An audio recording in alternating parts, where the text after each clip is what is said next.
तो hello friends, welcome back to our channel. आज हमारी फ्लटर डेवलपमेंट जर्नी का डे 6 और आज हम सीखेंगे किसी भी प्रोग्रामिंग लैंग्वेज में डिसीजन मेकिंग क्या होती है। तो चलिए शुरू करते हैं। बात करने वाले हैं डिसीजन मेकिंग की। तो सबसे पहले हम देखेंगे कि डिसीजन मेकिंग क्या होता है और डिसीजन मेकिंग को यूज क्यों करते हैं।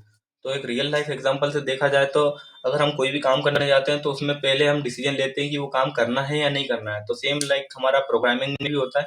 Decision making in programming involves evaluating conditions and determining which part of code should run based on those condition।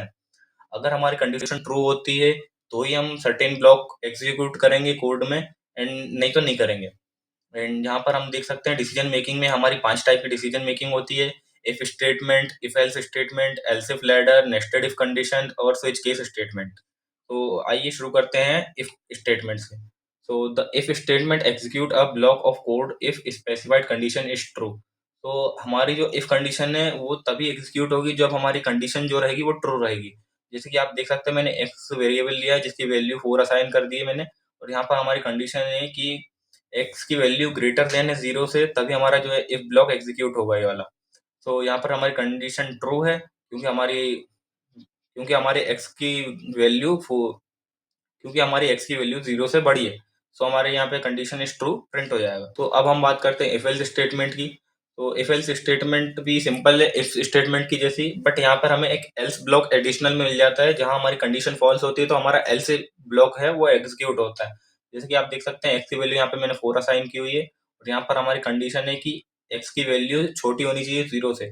तो यहाँ पर हमारी एक्स की वैल्यू तो बड़ी है, तो हमारा जो ये पहली कंडीशन है वो फॉल्स हो गई। अब हमारी कंडीशन फॉल्स हो गई तो वो एल्स पार्ट में जाएगा और यहाँ पर हमें प्रिंट करवा देगा कंडीशन इज फॉल्स। देन ये तो हो गया हमारा। सो अब बात करते हैं एल्स इफ लैडर की, जहाँ हमें मल्टीपल कंडीशंस होती है उन्हें चेक करना होता है, तब हम यूज करते हैं एल्स इफ लैडर का। तो यहाँ पर आप देख सकते हैं मैंने नम का वेरिएबल लिया है जिसकी वैल्यू 10 असाइन की हुई है। एंड जहाँ हमारी पहली कंडीशन है कि नम की वैल्यू 9 से छोटी होनी चाहिए, तो ये कंडीशन फॉल्स हो जाएगी एंड हमारा ये अलग ब्लॉक एग्जीक्यूट नहीं होगा। देन हम सेकंड कंडीशन पे देखेंगे तो हमारी नम की वैल्यू 10 से छोटी होनी चाहिए, जो कि ये कंडीशन भी फॉल्स है, तो ये कोड भी एग्जीक्यूट नहीं होगा। एंड देन हम थर्ड कंडीशन पे आ जाते हैं कि नम की वैल्यू 10 से बड़ी और बराबर होनी चाहिए, तो ये हमारी ये वाली कंडीशन है वो ट्रू हो जाएगी। एंड जो हमारा कंडीशन 3 इज ट्रू, ये वाला जो कोड है वो एग्जीक्यूट हो जाएगा।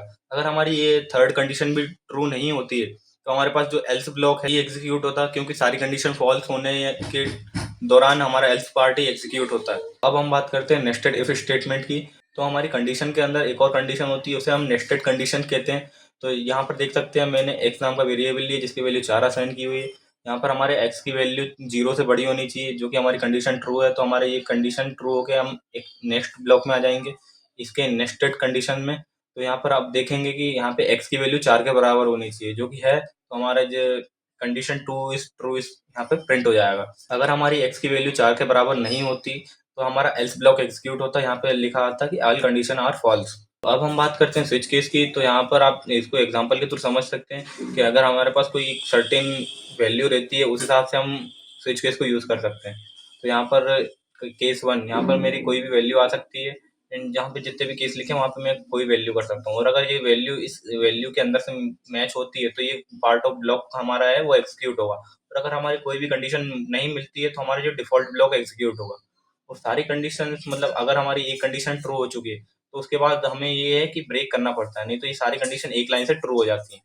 तो ये था स्विच केस। और आज की वीडियो में बस इतना ही। बाकी के जो रहेगा टॉपिक है हम उसको नेक्स्ट वीडियो में कवर करेंगे। थैंक्स फॉर वॉचिंग फ्रेंड्स, मिलते हैं कल एक न्यू वीडियो के साथ।